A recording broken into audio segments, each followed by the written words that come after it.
trying to build when I stomp grounds, you dig? What I found is foundation. Used to move pounds, now I'm pounding my made men. Smooth deal, execution pinpoint. So today's No evidence. real estate conversations are loud, headlines are confusing, and opinions are everywhere. And for a lot of people, buyers, sellers, families, it's hard to know who to actually trust. That's why today's conversation matters. My guest is Luis Mendez, a Lake Wales based real estate professional who isn't just selling homes, he's serving the community. Lake Wales is one of those places that doesn't always make national headlines, but it tells much more. It tells a much more honest story about Florida real estate, growth mixed with roots, opportunities balanced with responsibility, and people who actually plan to stay. Lewis brings a grounded local perspective to real estate, one shaped by relationships, long term thinking, and doing right by clients, even when it's not the easiest path. In a market where speed and hype often get rewarded, he's built his business around clarity, trust, showing up when it counts. So, today's episode, we're going to talk about what's really happening in Central Florida market. This is a conversation about homes, but more importantly, it's about people, purpose, and playing the long game. Let's get into it. Now let's chat, man. Well, thanks for having me on here. Yeah, absolutely, man. It's I think the industry in a lot of ways is segmented. The real estate professionals, they'll have their sort of shows and their segments with other real estate professionals. And I looked in the mortgage people, and the mortgage people, all they have is a whole bunch of mortgage people. And I'm like, we work together. Why not bring some things together? Especially in our market down here in Florida. You know, Yeah, and, no, for sure. and in the intro, we were kind of talking about how we, both sort of got into this, this industry. And you came into it a little bit earlier than I did. But what first pulled you into real estate, and what might have almost kept you out? Well, I went to school for audio engineer, and then technology kind of kicked me out of that, because it made it easier for other people to, kind of do it without having a degree. Then I got in, and then after that, I started doing graphic design, web design, and that was pretty good. I was getting paid, on the side. I would say doing side gigs for about $2,000 a week on average, making websites. And then HTML5 came out. Wix came out with they updated with HTML5, and you no longer needed someone with Adobe Dreamweaver. And it like overnight just destroyed everything. And from there, I I stopped going to Valencia at the time, and then I went to Bible college. I didn't know what to do. I was like, let me just go to God. That was my mindset. Um, and I just kept working I was a food and beverage manager, and I worked at the Sheraton in Orlando. Um, and I met a guy who's in real estate. He's like, I used to do this stuff. I came here with nothing, and I'm doing great. He's like, this is the best thing to do. Um, he's like, you need to get into real estate. I thought pretty hard about it, but seeing his lifestyle, seeing he was able to provide for a family, his wife didn't have to work. He was able to manage everything. And he's like, look, it doesn't matter what's going on in the world. Everyone's, good market, bad market. People need to buy a house. People need to sell a house. You just got to be the one that they use. So just seeing him, had a good testimony. It was working out for him. And to be honest, I don't remember the guy's name. He was just a customer who would come in every once in a while. At least I don't remember his name now. It motivated me. He gave me a Ron Clymer school. That's where I went to that's where I did my real estate school. And then And before this, no, like never even thought about getting in the industry. no, I thought, and to be honest, I thought you had to do like I thought it just required more. I never thought it could be something like for me. I Mhm. thought it was, just I thought it was like just too far of a reach. Never even thought about it.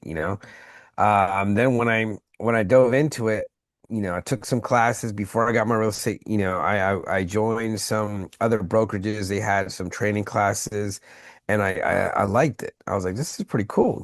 I love watching HGTV. Um, and I love everything that has to do with the house. I'm like, I love the building part. I love the design part. I love the landscape. I love everything that has to do with the house. And I'm like, this is something I enjoy. So I never, I like till this day, I don't see it like a job. I see it like just a lifestyle. I really enjoy what I do. Mm. Um, and it took a while for me to pass my real estate exam, but As I mean, it finally. does for a lot of people too.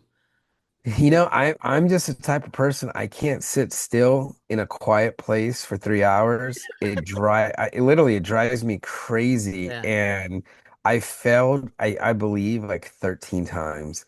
Um What a it's year 2017-ish? no 2014. Because I got my 2014. license at 2014. And it was just something sitting in a room, and I would fail by 1 or 2 points. And like when I did the real estate class, the exam, I got 100%. But when you pass a state class, they don't tell you what you get, only what you fail. And you needed like, I believe 75 to pass the real estate, the state test, and 85 to pass the class. I literally did 100%. That was awesome. The but it was more noise. It was just more things. But me in the class, I remember there was this lady typing. She was taking another test and she was typing, and you could just hear the clicks on it. It was driving me insane. And I just couldn't. I was like, can you just put some music or something? I just don't know. Yeah. Me being a test taker in an environment like that, I'm gonna fail 100% of the time. But I want to say 100% because I did pass. And when I passed, like everyone in the office celebrated, and I was like, oh, thank God. I hope I never have to do this again. And it wasn't the questions were hard. How It much was so hard to time? concentrate. How much It was just, time um, from class to passing license? it was within a year. Okay. I just kept, um, I just kept, doing it. And then, you know, I would say the hardest part on the test was like those questions where they both looked the same. The two answers looked exactly Yeah. the Yeah, the same. exact same The answer. math part, I'm very good at math. The math part was easy. It's just hard to me. It's hard to concentrate in a super quiet environment. I need the mess. I need the movement. It makes things work out easier for me. So you get your license. Do you remember your first deal? Yeah. Yeah. Well, I remember my first few failures and then my first deal. Ooh. Um, Tell me about the my- failures. so I joined Keller Williams because they were doing this bold training. I think it's called bold, their training course. And I joined the guy. And when I got in there, I was super excited. And I had a church that I used to be the youth pastor of. I left that church, and then the pastor called me and he goes, "Hey, we want to buy another church." I'm like, "You're a real estate agent." I'm like, "Great." And I just got my real estate, license. And this was $1 million deal. And I was like, whoa, this is like, this is gonna be cool, getting, 3% What of that. one of those This look at is, God moments. Look at God. yeah. Well, I went back to the office and I'm like, I don't know what I'm doing. I just got my license, but the school doesn't teach you any of this stuff. And Yeah. I just started, the training class, and all the training class taught me was prospecting. I'm willing to give 50% of what I make for someone to just walk me through. I'll do all the work, just help me. And I couldn't find anyone. And that happened twice at that company. And I Mm. left. And then I hung up my license at Century 21. I quit.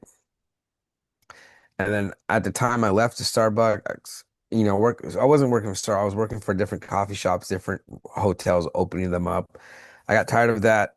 I went to work for Expedia, and you just kind of hate working for someone 9 to 5.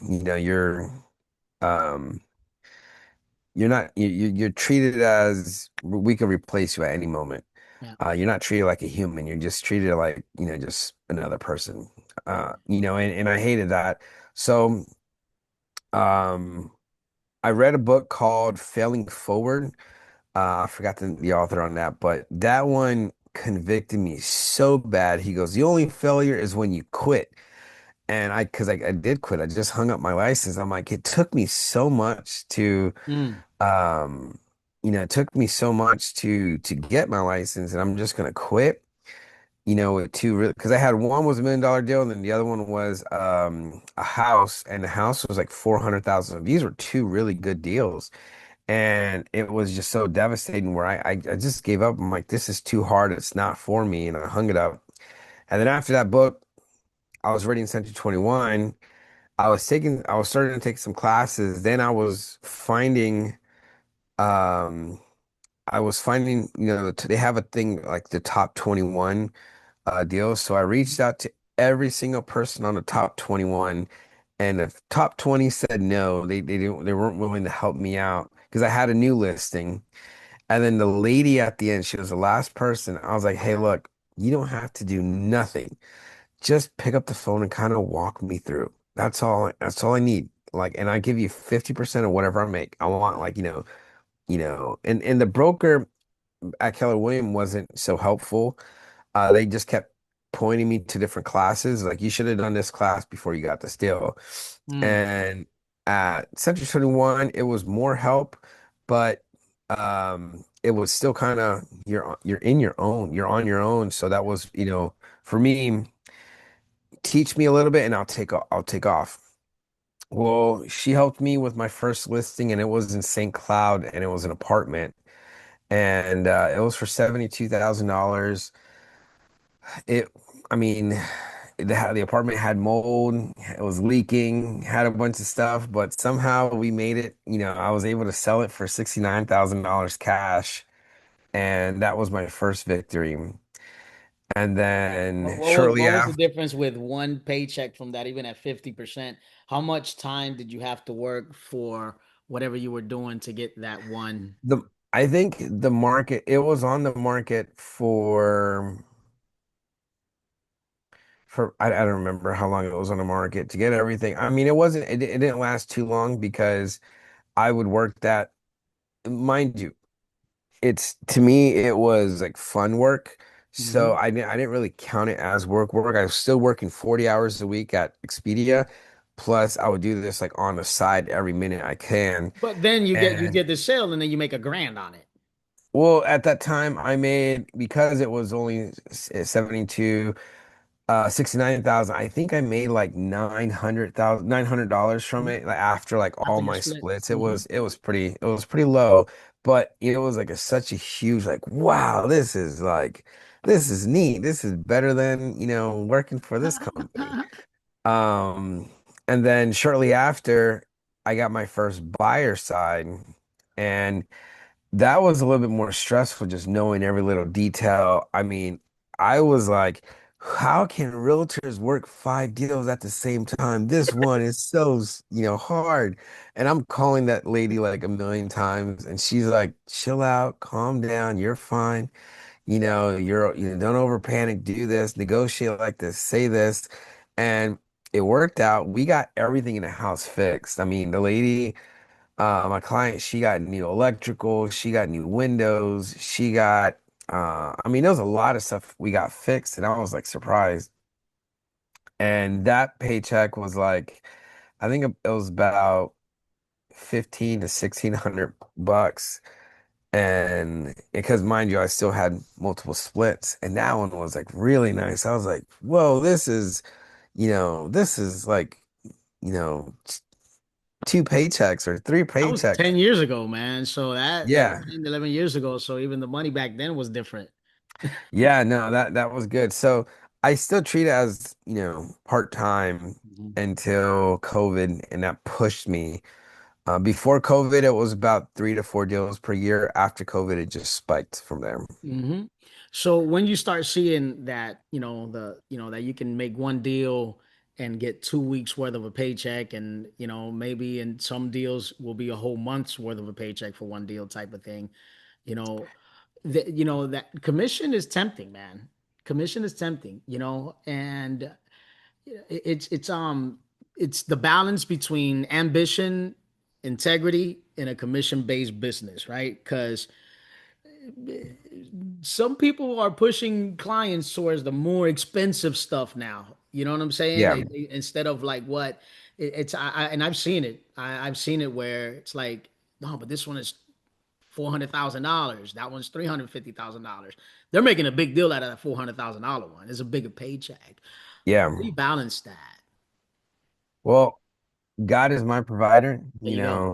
and um I used to think, like I'm the provider in my household. My wife doesn't work, but I was like, my mindset was like, I'm the provider. And it really changed. It's like, no, I'm not the provider. God is the provider. He Mm, provides and he brings, I truly believe he brings people to me and who I could truly be a blessing for. And I really don't look at the commission part 100%. I do know there is you know, there are some deals that are, you make really good and you're like, wow, thank God.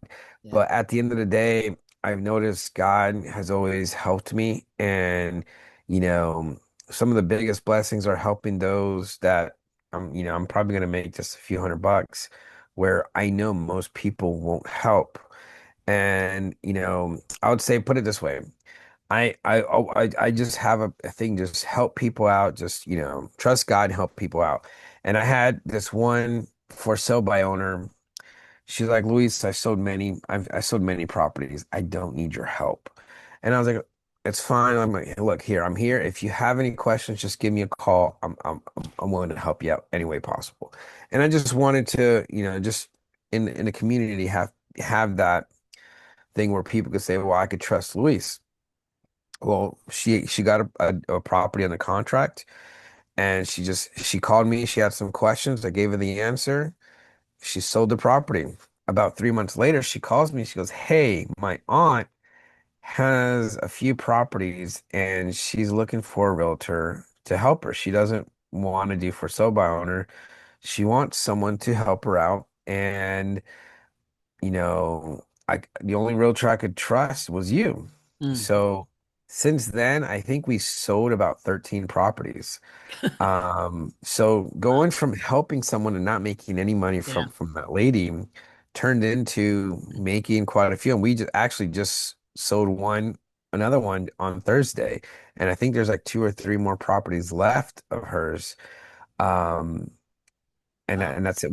Was it, it was, on Friday, January, I believe January 3rd is when we sold the last property. So it was my first property, my first deal of the year. But you know, that's kind of how I go about it. I don't, you know, I've met realtors who, when I was working for another company over Expedia and I was like, hey, I can I give you a referral? And it was like for like $250,000. And one realtor was like, oh, I don't work with clients under 300. I'm like, Yeah. what? Like, Mm, dude, like they need a house. Like, and that was kind of weird. mm, But last year was a really hard year for a lot of real estate agents. It was my best year. And the year before that where so like I think like 700,000 realtors in the United States quit. Well, it was a really good year for me too. That year I sold like 22,000. I mean, it was a hard year. It was 40,000 less than last year, but I still sold uh 22 into property. homes. Yeah. Yeah. Which But is guess what? an awesome number.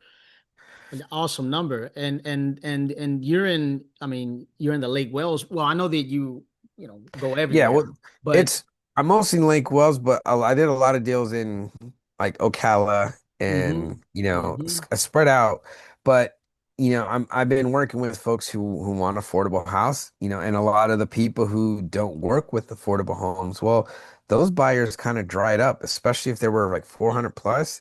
The that that kind of slowed down big time, where mm-hmm, those who were looking to just get into anything that's livable, Yeah. I mean, that Yeah. was booming in. And since I knew where to go, we were able to get them deals, it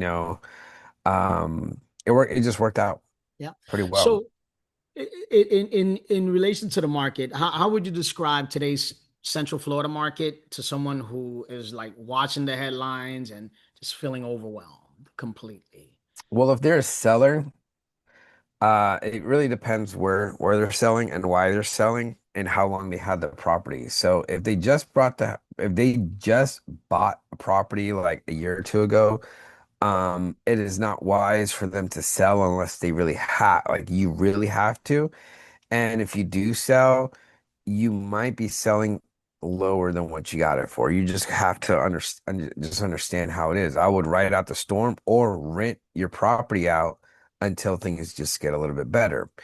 Um, some areas are higher. Like if you're in the Orlando area, even though the market's slow, that's just a high, you know, that's a higher demand area. So it's Yeah. gonna work out for you. But if you're out in Lake Wells or if you're out in an area where there's new construction going on, Hmm. I mean, if your house is somewhat similar to what a new construction is selling, I would wait till that neighborhood is finished. It's kind of weird to say that, but either wait till it finishes or you have to drop your price because we could spend $100,000 on ads and marketing.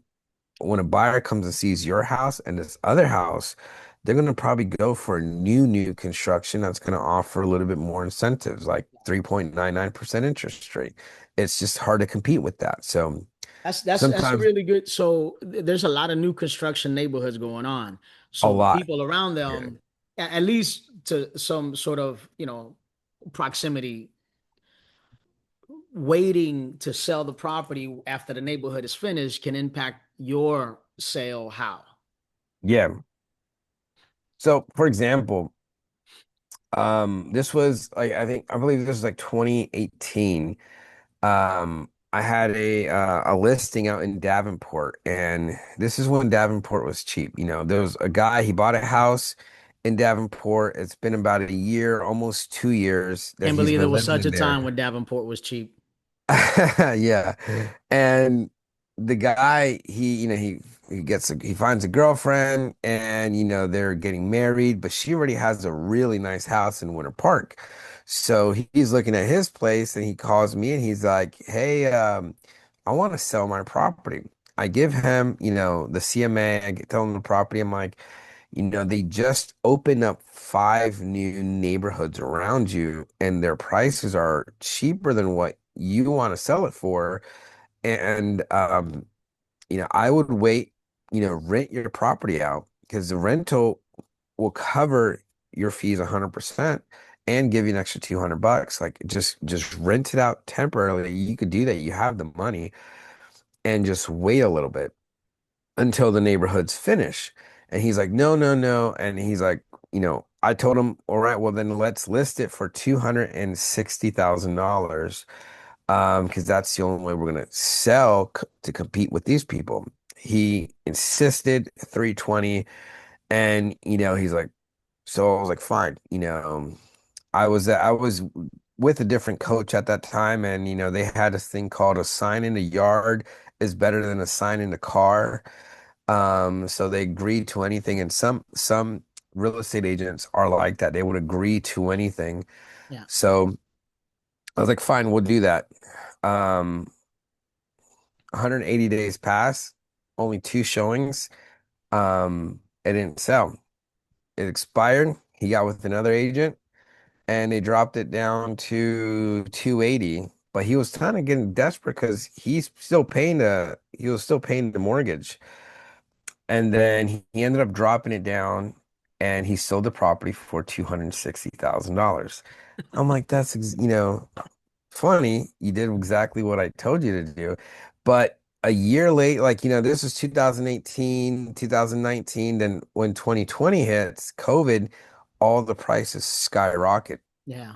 So his house ended up, the neighborhood, 420,000 was what those houses were selling for. And he's like he every time I talk to him, man, I should have listened to you. I'm He so missed the bag. He sorry. missed the You bag. know, I should have just waited. And mind you, when you're in Orlando, I grew up in Orlando. When you heard Polk County, you like the mindset is like that's like 5 hours away. You Yeah, don't know yeah, that it's like so close because Claremont used to be all country. I remember, I believe is it your aunt yeah, your aunt wanted to buy a house in Claremont with me a while ago, and we were looking at houses, and they were like a three-bedroom, two bath was for yeah, $120,000, yeah, but they were like, I don't know, that's just really country. It's really far. Now it's weird to say, Claremont is the country. yeah. But that's the Crazy mindset of Polk how in County. a few years, yeah, Yeah. yeah. Polk I mean, County, there was nothing. nothing, nothing, and now it's just not. So, what are buyers and sellers, other than what do you think they're misunderstanding or underestimating in today's I market? think sellers are, um, I don't think they understand the market. I think their mindset is still during COVID. Mm, Buyers are a lot of buyers I've noticed are afraid. But you have the price back bracket under 300. I've noticed they just want to find something affordable to get into for their family. Over 300 or over 350. They're I've noticed they're wanting more of a convenience, more of a, quieter place, more luxury, more like something better for them.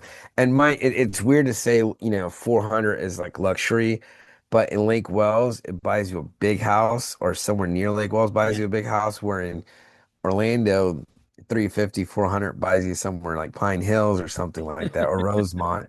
yeah. But you know, uh, people I've noticed in the 350 plus, they want to live in maybe newer house, something a little bit bigger, something with a pool or a Hmm. nice community or a gated community that provides more. So that's kind of what I've noticed. Okay. So, you know, want to respect your time and the times that we set here. But as far as the buyer and seller, the buyer and realtor relationship, you know, what makes a good sort of relationship, working relationship that is during the entire process? What do you think are some of the key points that you personally try to focus on with the people you represent? I would say trust is the number one thing. I'd hate for someone to think that I'm only there to collect a check. And I don't want the person to ever think I don't care about them, because, they're making a huge life decision. So I want them to know I care about them. I want to represent them in the best way for their interest. If whatever they tell me, I want to work for, whatever they're wanting and needing, I want to accomplish that. Um, but I think without that trust, I feel like, they're either being used because they're making a big purchase. And I know I hate the feeling of, oh, this person only wants to help me because they're going to get paid or something like that. I hate that feeling Yeah. of Yeah. me doing, me buying something, or me doing something like, oh, they're only telling me this stuff to collect a check or collect a Yeah. commission, or, they're not telling me the truth. And I don't want buyers to feel that way, because I don't like feeling that way. So I think, if they could have that trust in me that I'm gonna, look out for their best interest, I think that's what works. So realtors, there's a transaction right out there that can be really simple. Ooh, simple. But that's Yeah. not the average one, right? So explain to me what parts of the job, right, don't show up on social media that people sort of underappreciate or don't appreciate at all. I think it's dealing with people and their personalities and their fear Mm, and their anxiety. Like, um, So I wanted to quit so many times. Because it can be stressful until I got to a point where I'm just like, you know, I'm not gonna let it phase me.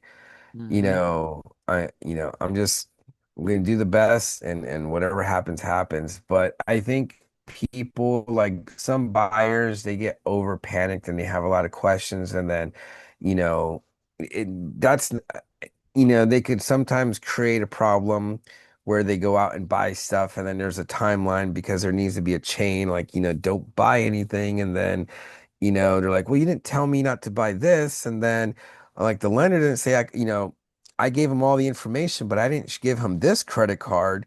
That credit card's, and I'm like, what are you doing? So, um, those and you're laughing because you've dealt with stuff like that. Uh, Or I think some of the hardest ones I've worked with is probate, you know, probate properties where families are fighting against each other. I had one where the guy he had so much in child support that he owed back. And the money was going to take, the money he was going to make was going to take a lot of that. And he was the day of closing, if he didn't get the number that he wanted from his other siblings, he was going to burn down all the Burn properties. that. Ooh.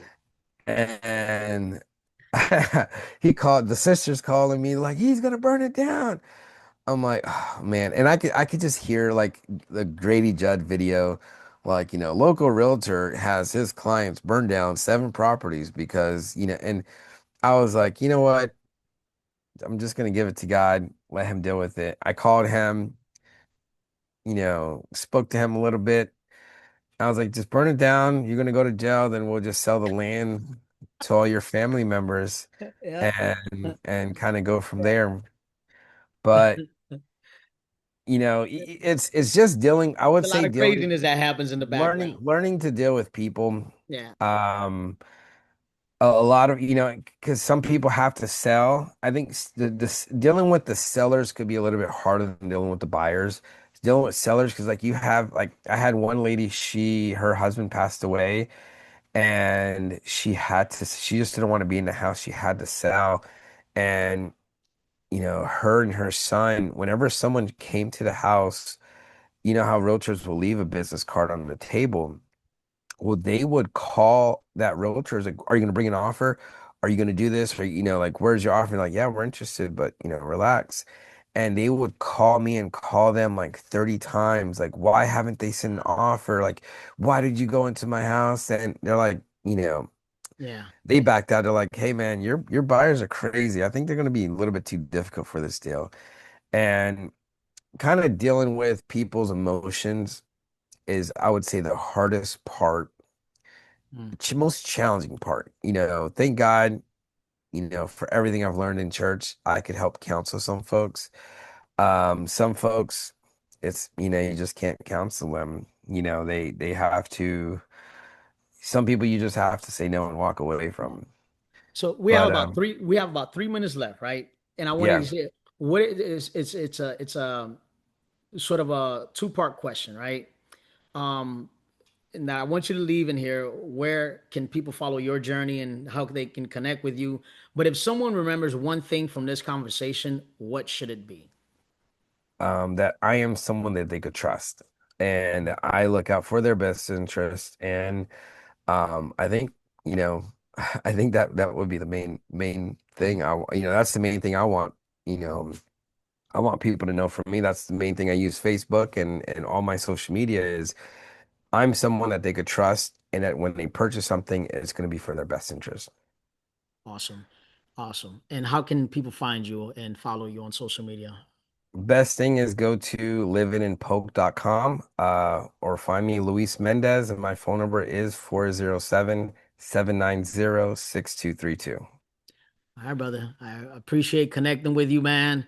I feel like this conversation could probably last another 3 hours because there's so much that I wanted to get into with you. But yeah, I appreciate you, man. Much success this next year, 2026, and I pray that it doubles this next year. And I don't know, is there a Luis Mendez team coming soon? Well, we we have some. I have some people under. Awesome. Maybe there might be a team. I would like to recruit. I'm growing more. I'm part of a team, and so anyone who I recruit under me, I kind of push it under my team. You know, with Expedia, you could put under people under you, but I push them under my team and have my team coach kind of help them out That's while I awesome. work with them as well. That's awesome. That's awesome. All right, brother. Much prayers, much success to you, brother. Thank you. All right. God bless you. Came from a little toddler, the cobbling ways of gobbling every single dollar, the readiness of a scholar, heavy hitting them all. If this pettiness try to follow, already your head is hollow. I keep my bread for tomorrow, like he said, but you borrow. You Nike heads could have bought you a nice percentage of cargo. Now I'm making a Carlo, full Monty like Carlo. Click thick as Ashanti, your boy Monty at all shows. Let's go. Here's the deal. I'm not here to waste your time, okay? I certainly hope you're not here to waste mine. So I'm gonna keep this short. First 3 months at the firm or as a trainee, you make $150 a week. Word or two about being a trainee, friends, parents, the other brokers.